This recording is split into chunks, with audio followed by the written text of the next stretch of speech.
Well, this is quite a surprise. I do presentations. Have they started yet? I hope not. I do presentations, but never with this many people, so I hope you enjoy it. I was fortunate enough when I graduated from college. My first job out of college was with Boss Kett at his laboratory in Yellow Springs, Ohio. Mr. Kettering, of course, was an iconic figure in business industry, nationally and internationally.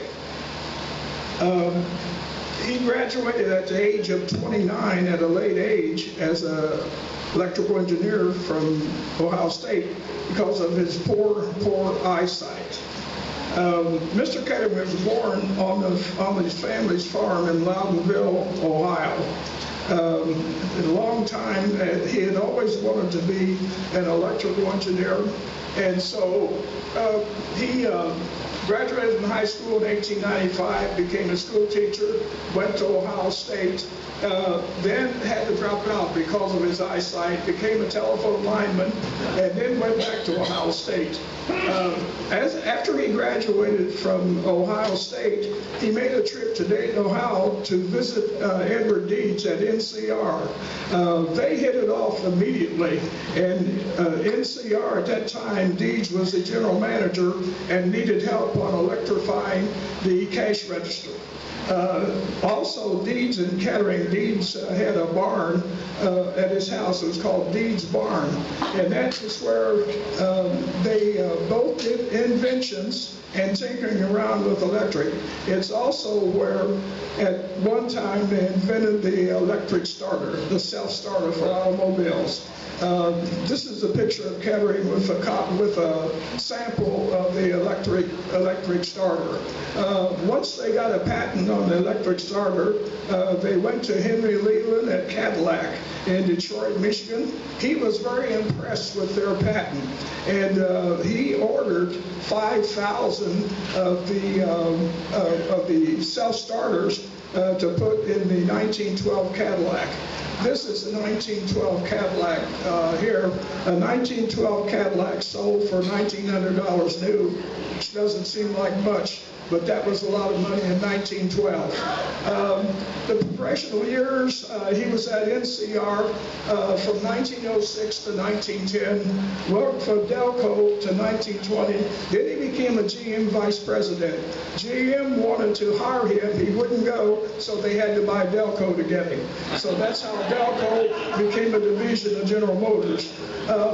But he was there until 1947 when he retired. Then he said he would never retire. He had several hobbies that he had participated in: photosynthesis, solar research, cancer research, and magnetics research. I was involved in each one of those activities at one time or another. This is Ridgely Terrace, his home in Dayton. After he retired, in his basement, he had a bowling alley, a game room, and an in-ground swimming pool. He tore all of that stuff out of his basement and installed a laboratory, a chemical laboratory in his basement. This is a sample of the people. He had 30 people working in his basement, and this is a sample of him at his conference room table. You might notice there was leather on the side. It was a pool table at one time, so he turned it into his conference room table. They soon outgrew the laboratory at his home, and then he had a 3-story building built adjacent to Antioch College in Yellow Springs. That's where I ended up going, not at this time, but a few years later. He had 60 to 70 people working at that laboratory. If you notice the young, very handsome gentleman sitting down on the far left, that happens to be a younger version of myself. But so I was at the laboratory, very, very interesting, because Mr. Kettering was an active participant in the laboratory experiments going on there. A little later on, at that time I lived in Xenia, I moved to Yellow Springs. I was able to move into this little house, and if you'll notice, it was right behind the Kettering Laboratory. Really cut down on commuting time at the time.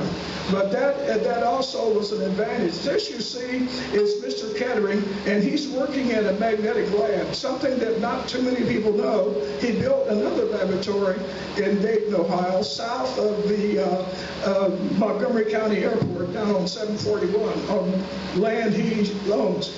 What he's doing right here is doing some magnetic measurements. If you see the picture there, it's all built up now, but that's the South Dayton Airport. That laboratory was probably very close to Dorothy Lane at Settlers Walk. But that laboratory was used, the reason it was built there, it was very low magnetism, and it was built without any iron or anything at all. At the same time, at that airport, Mr. Kettering had 3 airplanes there. He had this amphibian, which he had turned into an executive plane, and 2 other planes. This plane was very plush that he used in his travels. Typically, sometime, he would travel 15,000 miles in a year doing talks.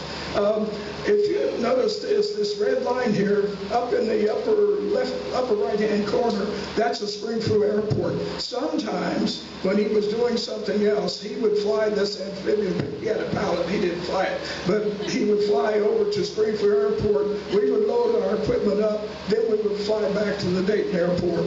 One of the things, if you notice in the very beginning of that, this building, apartment building, is at 319 Central. If you remember talking about the barn, Dee's barn and where he lived was at 319 Central many, many years ago. But when I first moved to Dayton, it was very unusual. I moved into that apartment building at 319 Central. I had no idea that was where the barn had been. And I only put this here to show, to prove that I actually lived there. That's a repair bill, and it's got my name on it from 319 Central. Thank you very much.